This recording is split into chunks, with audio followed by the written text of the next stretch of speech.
If you watched my discussion video with Magus a couple weeks ago, you know that I've recently gotten into the Gundam franchise. See, before I got into it recently, I considered myself to be less than casual fan of the series. Of course, my exposure to Gundam as a whole, with most people in my demographic, comes from Gundam Wing on Toonami. And at the time I liked it, but it wasn't my favorite Toonami show like Outlaw Star or Tenchi. And then the original 0079 series came on there, and I didn't watch that, but I did watch 8th MS Team, which showed up on the Midnight Run, and it was one of my favorites. And then there was G Gundam, which was my other favorite at the time.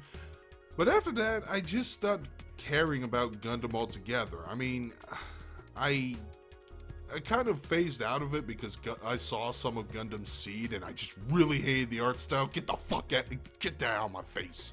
And since then, I never gave the franchise any direct attention. I mean, I've heard stuff about Unicorn, 00, and Iron Blood Orphans all being good, but I've never delved too deep into them. That wasn't until my buddy Windsor got me into the Gunpla hobby, that's the model kits for the franchise, and he introduced me to this space pirate themed Gundam known as the X1 Crossbone Full Cloth from Build Fighters Try, and even though it was just a mere high-grade model, it took me 8 hours to work on. That guy's got a ton of weapons and shit. But that slowly but surely snowballed when Windsor tried to get me into some of the games like Gundam Versus, which was okay. And then there was New Gundam Breaker, that's a pile of shit, don't ever buy that game. Instead, buy Gundam Breaker 3 Break Edition English subs, so that way you get all the DLC content that came out with it and you don't have to hook up a Singaporean PSN account. And you can customize your mecha to your heart's content. It's really fucking fun, especially if you just love customization in your games. But I digress. I decided to give the actual legit animes a chance for 3 major reasons. Number 1, I just need a new sci-fi franchise to enjoy. Now, I love me some sci-fi, especially in the space opera department. So, it is kind of mind-blowing that I've ignored Gundam for that long despite being a sci-fi fanatic. I mean, I take that over RPG Fantasylands any given day of the week, which that seems to be the fucking market in this decade when it comes to anime. It's just all this isekai RPG fantasy worlds, and it's getting exhausting for me. Reason number 2, my taste has shifted in such a dramatic fashion that the Darkscream from like 10 to 12 years ago would be flabbergasted in the stuff that I love today. For example, I used to really hate JRPGs. I even have a video from 6 years ago uploaded called I Hate JRPGs But I Love Persona 4. Apparently I love more than Persona 4 now when it comes to JRPGs because I have a whole backlog of them. Another example in more relation to this franchise is that I never really cared about the politics of characters just talking and discussing plans and stuff. I used to find that stuff boring. Now it's more exciting than most of the action scenes and almost anything in any medium now. I can't get enough of it. I need that shit now in my storytelling. And finally, reason number 3, in relation to reason number 1 of finding a new sci-fi franchise, it's because Star Wars is finally dead to me. I'll try to keep this point brief because I'm just as sick of The Last Jedi bashing here on YouTube than you probably are, but that really was the straw that broke the camel's back for me, and I can't wait to get some funny looks from Normie Normans when I say I'm no longer a Star Wars fan in the coming years. So to fill that void, Gundam franchise. Though it has its downs, it seems to be going strong for 40 years, and I do love the mecha designs already, so what the hell. Plus, people compared Star Wars to... people compared Gundam to Star Wars, and honestly, I don't think that comparison's fair. I want to say that Gundam is actually a tad bit smarter than Star Wars. That's just me. Originally, the first Gundam series I was planning to review was going to be 0080 War in the Pocket, one of the side story OVAs that took place during the 1 Year War. And while it is a good OVA and I recommend it, and I possibly will talk about it a little more down the line, I wanted to start off with a stronger point of origin, something that gives focus to one of the more iconic characters, and not just in the franchise, but possibly anime in general. So fuck it. I want to talk about Gundam The Origin. Now, this series was 6 episodes long, and it released sporadically from 2015 to 2018. And they're kind of like mini movies the way classic OVAs are done. Now, while Gundam The Origin shares the same name as the manga itself was actually a retelling of the original TV series. Whilst the OVA series of Gundam The Origin, it's a prequel to the TV series, or the film compilation trilogy. Now, The Origin, 0079, 0080, 83, Zeta, Double Zeta, Char's Counterattack, Unicorn, they all share the main timeline Gundam franchise known as the Universal Century, where humanity, or most of humanity, have pretty much left Earth and decide to live on these big O'Neill cylinder colonies in space. That is just right outside the Earth sphere.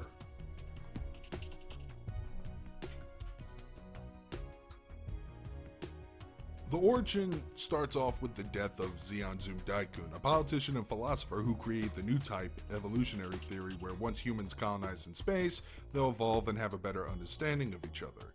And he died of a heart attack on a speech that he was supposed to give in order to declare war on the Federation. Now, they thought it was an accident, but it might have been an assassination attempt from the Zabi family, so Zeon's wife and kids had to live in hiding from them before they end up in the same fate, and that was the gist of the first episode. Actually, the first 4 episodes focused mostly on Daikun's son and daughter Casval and Artesia, who would grow up to be Char Aznavour and Sailor Moss respectively.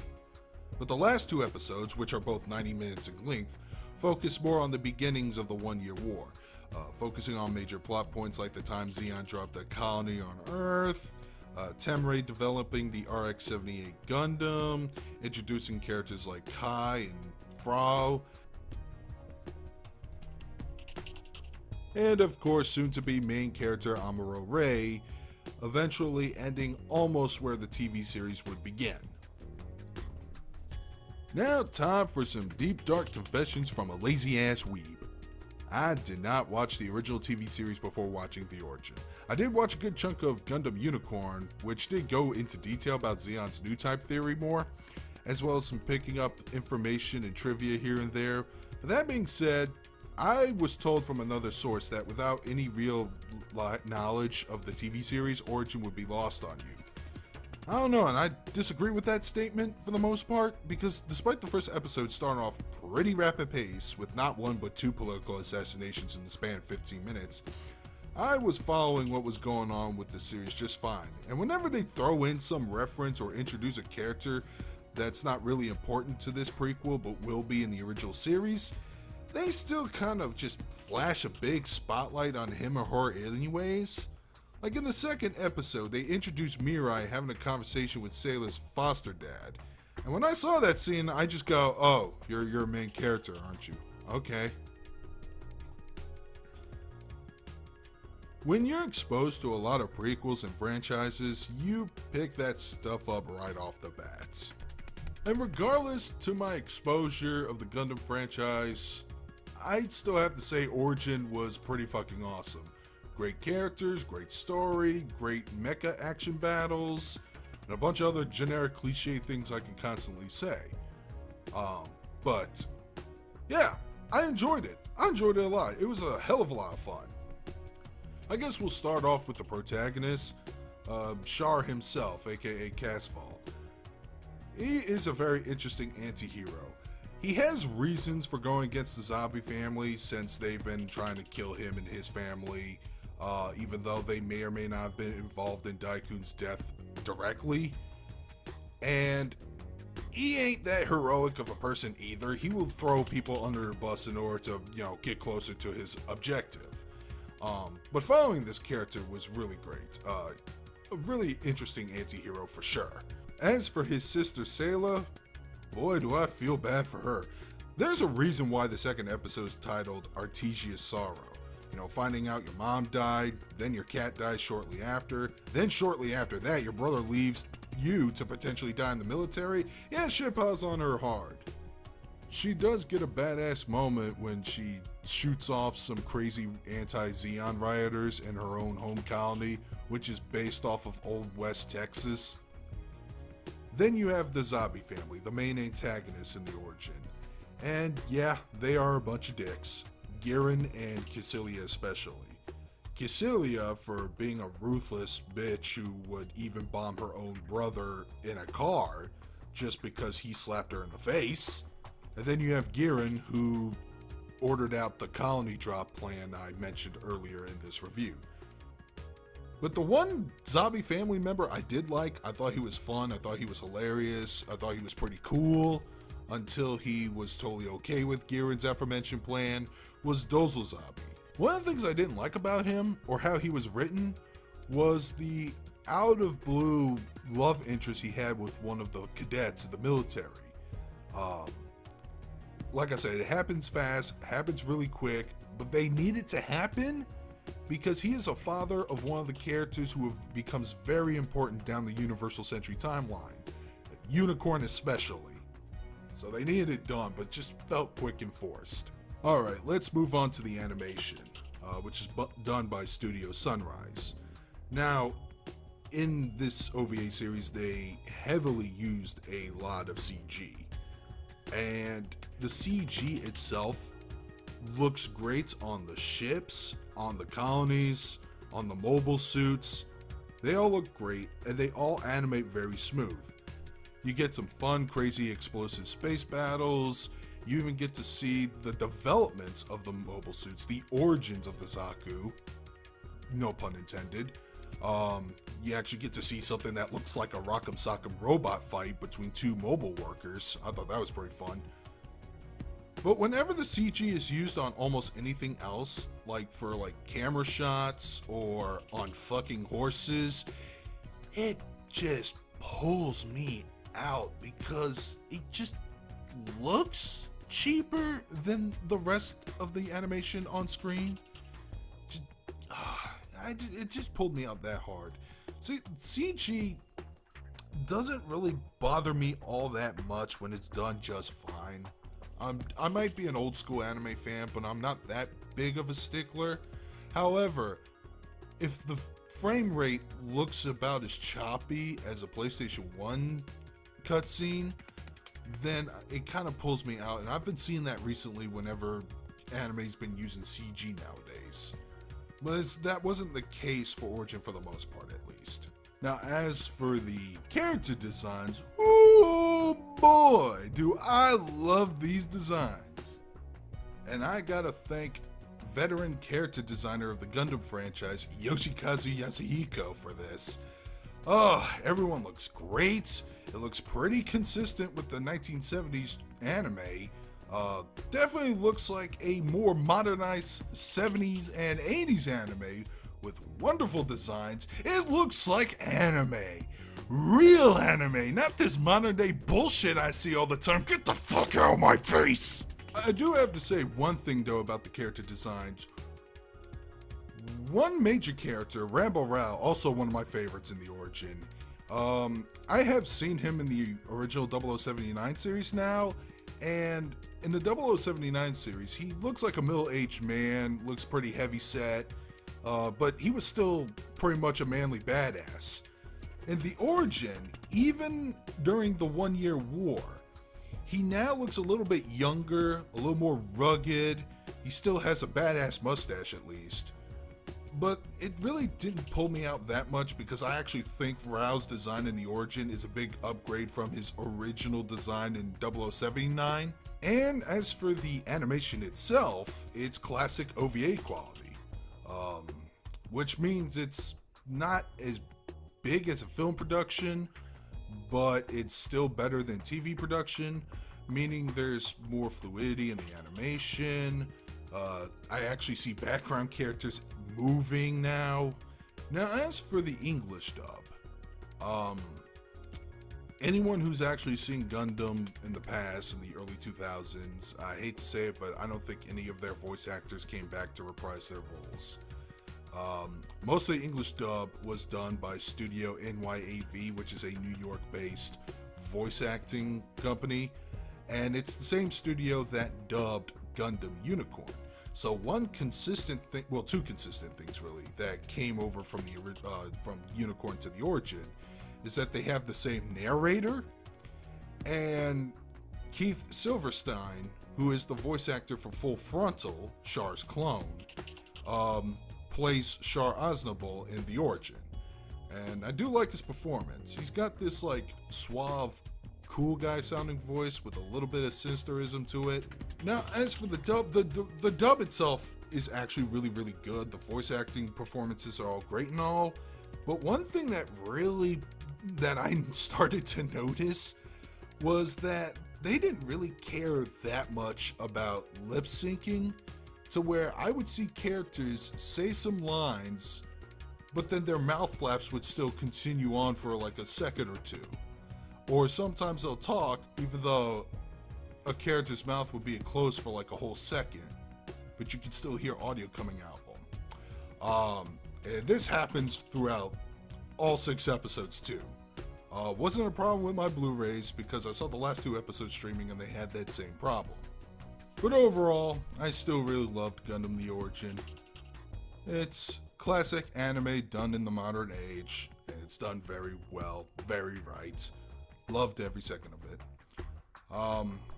I picked up the first 4 episodes on a Blu-ray compilation. I want to say Nozomi Entertainment licensed this because they licensed almost every other Gundam series currently for Blu-ray. But if you're not willing to pick it up physically, the first 4 episodes as well as the last 2 are actually available on Hulu. Both languages too, sub and dubbed. But say, yeah, watch it however you can, whenever you can. I say just give it a watch, especially if you're a big sci-fi fanatic. I mean, but if you ignored Gundam like I have, that was probably a huge mistake. Sorry, but I had to say it that way. Before I wrap this video up, I might as well double down and say, yeah, I think I'm going to be devoted to the Gundam franchise more. Here's some examples. Well, see, here's Gundam The Origin. I also picked up the film trilogy. I actually have one more movie to watch, and then I think I'm caught up on that one. I picked up Zeta Gundam. Let's see, the other 2 things dropped. Let's see. Yeah, Char's Counterattack. I'm skipping Double Zeta because I heard it's skippable. I don't know if I'm not going to watch it. I might in the future, just not right now. I also picked up the film trilogy compilation of Zeta Gundam just for curiosity's sake at this point. I heard it doesn't add up to Char's Counterattack, but that's what a fan of mine told me in a mail. And I actually do read Gundam The Origin, and I just fucking love these books, man. Hardback and everything. Yeah. Also, 0080, and I've imported Super Robot Wars as well, which has a couple of Gundam franchises in this game, including Reconquista and G. But yeah, seems I got a lot of work cut out for me. I don't know if I'm going to review all these in the future. Might do some quickies here and there. But yeah, I got some things to check out now. So that's going to take a while. That's something to add to the anime backlog. Well, that's all I got. If you've already seen Gundam The Origin, you can just post a comment below, tell me your thoughts. I'll definitely give it a read. If you feel inspired to see this show because of my review, also let me know so I know that these reviews have something of a purpose here. And with that, this will be Darkscream signing out. Sieg Zeon.